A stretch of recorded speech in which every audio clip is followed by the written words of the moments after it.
तो आज की हमारी स्टोरी है लाल परी।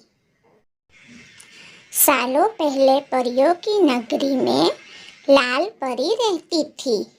कुछ दिनों बाद महल में एक जश्न मनाने के लिए सब तैयार हो गए। तभी किसी बात पर रानी परी ने लाल परी को महल से बाहर निकल जाने का आदेश दे दिया। इस बात से उदास होकर लाल परी महल से उड़कर धरती पर आकर एक बाग में छिप गई। उस बाग में बहुत सारे बच्चे खेल खेल रहे थे। लाल परी छिपकर उन बच्चों का खेल देखने लगी और तभी बाग में खेल रही सोनी नाम की एक लड़की की नज़र लाल परी के सुनहरे लाल पंखों पर पड़ गई। सोनी को लगा कि शायद यह कोई फल है और वह उसे लेने के लिए उसके पास चली गई। सोनी ने वहां पर जब लाल परी को देखा तो वह चौंक गई और खुशी के मारे चिल्लाने लगी। सोनी की चीख सुनकर बाग में खेल रहे सभी बच्चे भी उसके पास आ गए। सुंदर लाल परी ने लाल रंग के कपड़े पहने हुए थे। उसके पंख भी लाल थे और उसने चमकता हुआ लाल रंग का सिर पर ताज भी पहना हुआ था। सब बच्चों को देखकर लाल परी ने सबको अपना परिचय दिया। यह सुनते ही सारे बच्चे खुश होकर और उछल कूद करने लगे। बच्चों ने दादी से कहानी में सुना था कि लाल परी सारी मनोकामनाएं पूरी करती है।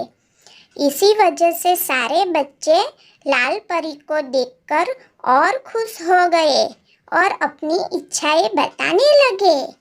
तभी चिंटू की इच्छा सुनने के बाद लाल परी ने अपनी छड़ी घुमाई और चिंटू हवा की सैर करके वापस जमीन पर आ गया। फिर लाल परी ने अपनी छड़ी घुमाई और एक रसीला ताजा आम सोनी के हाथों में आ गया।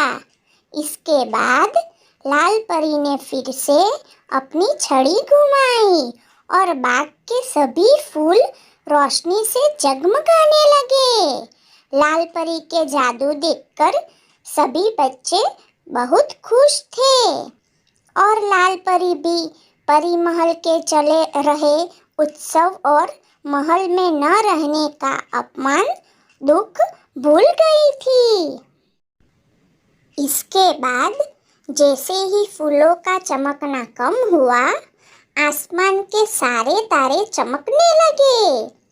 फिर बच्चों ने लाल परी से विदा लिया और अपने अपने घर जाने को तैयार हो गए।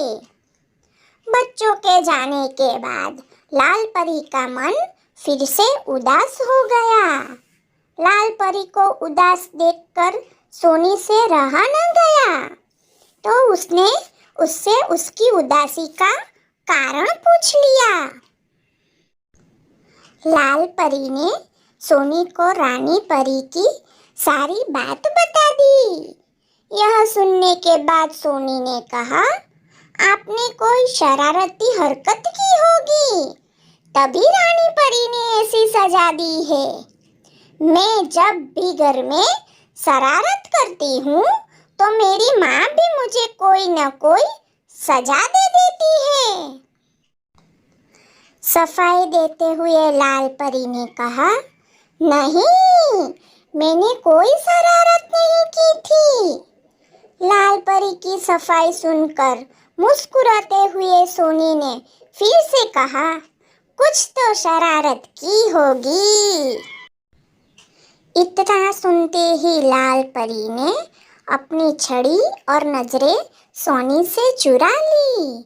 नजरें नीची करते हुए लाल परी ने कहा, हाँ, मैंने एक शरारत की थी। नोटू बोना सीढ़ी पर खड़ा होकर परी महल के सबसे ऊंची घड़ी की सफाई कर रहा था। मैंने सीढ़ी को हिला दिया था।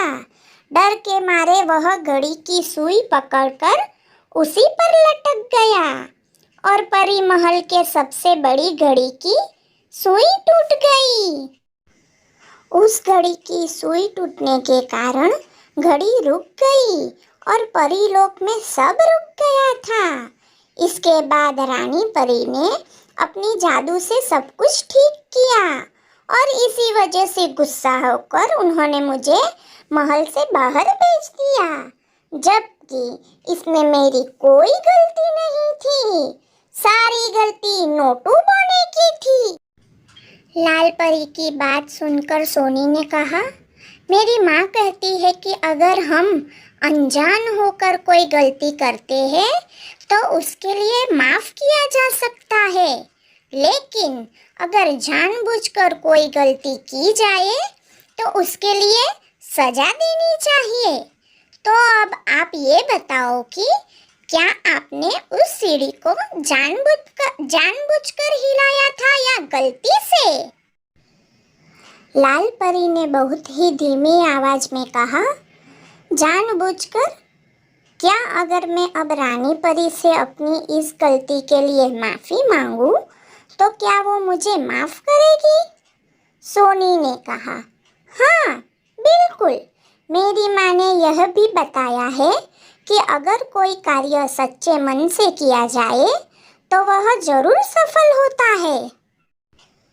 इसके बाद लाल परी ने सोनी से कहा कि वह उसकी तरफ से उसकी माँ को धन्यवाद दे और अपनी जादुई छड़ी घुमाकर अगले ही पल में सोनी को उसके घर पहुंचा दिया। सोनी की माँ के विचारों को सुनने के बाद लाल परी ने अपने में ठान लिया कि अब वह परीलोक की सबसे अच्छी परी बनेगी। इसके बाद उसने अपने दोनों पंख फैलाए और आसमान की तरफ उड़ चली, रानी परी से अपनी गलती के लिए माफ़ी मांगने के लिए। फिर परीलोक पहुंचकर उसने सच्चे मन से अपनी गलती मानकर रानी परी से माफ़ी मांगी और उन्होंने भी उसे माफ़ कर दिया।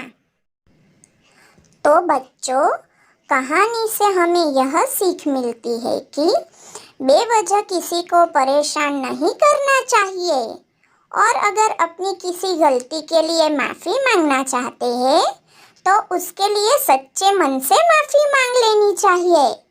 सच्चे मन से किया गया काम हमेशा अच्छा होता है।